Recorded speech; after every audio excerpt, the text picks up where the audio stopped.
Hey, it's Dan Horton, Horton's Lawn and Garden. Good afternoon, or evening, whatever you want to call it. It's kind of pouring down rain here in Indiana. So I thought we've been working on the greenhouses today, so I thought I'd give you guys a little review of what we've got as far as greenhouses. 4 years ago, this will be our fourth season with this particular unit here. It's made by Delta. Um, it's 33 foot long, 13 foot wide. It's been a very good greenhouse for us. You do have some water dripping in them, but that's nothing unusual. They're just kind of porous, and the water sort of sets up on top of them. But this particular unit, we've not really had hardly any problems with. The ends, as you can see on this side here, I've got a solid end on it. These come with zipper doors on both ends, and the zippers went bad on one end the very first year, which was down here, and I just took some 1-bys and screwed them tight together. The next year, this other end, one side went bad on it, so I just put a solid door in it. I was going to put a solid end on both ends, but with the COVID, the price of building materials skyrocketed, so we're going to leave it as is this year.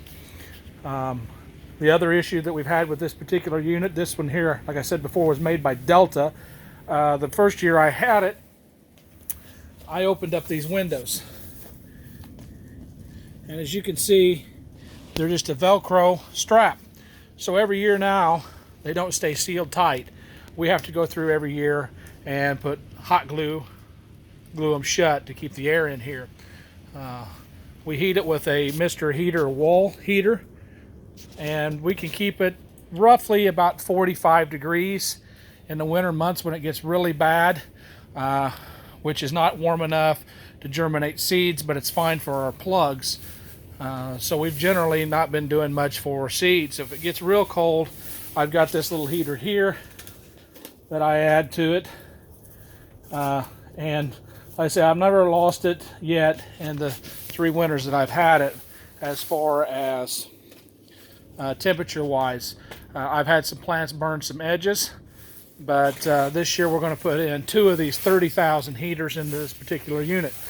Like I said, if you're going to buy one, I highly recommend the Delta tents. We got this off of eBay, and I believe it was like $6.79.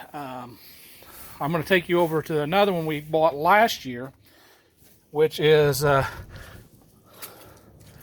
made by outsunny something. I believe it's outsunny, or they're just not a very good unit. They're a lot cheaper.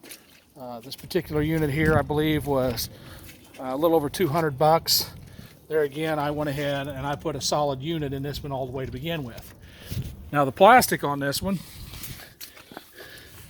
I don't know if you can make it out in the video, but between each one of these nylons, there's no plastic. This netting. This is what it looks like after a year. This particular unit. It's just, look at this, horrible. I would definitely not recommend one of these unless you're going to put your own plastic on it. Because like I say, this netting here is just horrible.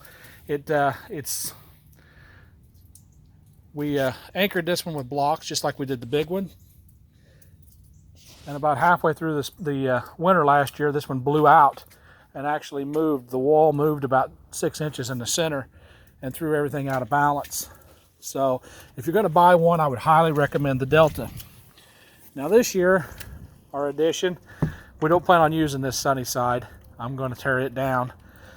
I'm going to keep the 33-foot Delta, and then I bought a 40-foot Delta, and I put a room addition eave on the side of a carport we had.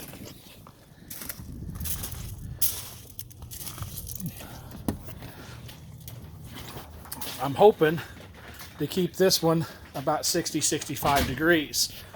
I say it's only 3-sided with plastic. The wind doesn't seem to affect it near as much. And then I tied a 40-foot Delta on the end of it. Disregard the water. We just had a major storm here and water's everywhere blowing up underneath the doors. We're going to have to do some drainage work on it. And we're planning on trying to heat this with a Big Max heater, which is what you got up here in the corner. If anybody's had any experience with these, I would really like your comments on them as to what kind of issues you have, and whether you like them or not, and whether or not you think one of them will heat this 60 foot I have here. I'm hoping it does, but I'm not planning on it. I plan on sticking another 30,000 BTU on the other end, just to be on the safe side. But this is our plans for the 2021 growing season. And I say, if somebody's looking for a tent, a greenhouse, a small greenhouse to start with, I would highly recommend the Deltas. They're a little more expensive, but they're well worth the money. I mean, that one over there has paid for itself at least 3 times over with what we've been able to grow in it. Once we start growing, I'll give you guys some more tips on how we do things around here, but which we'll start probably the 1st of December. Everything gets going right. Thanks, and like I say, if anybody has any comments on the Big Max heaters, let me know. Thank you.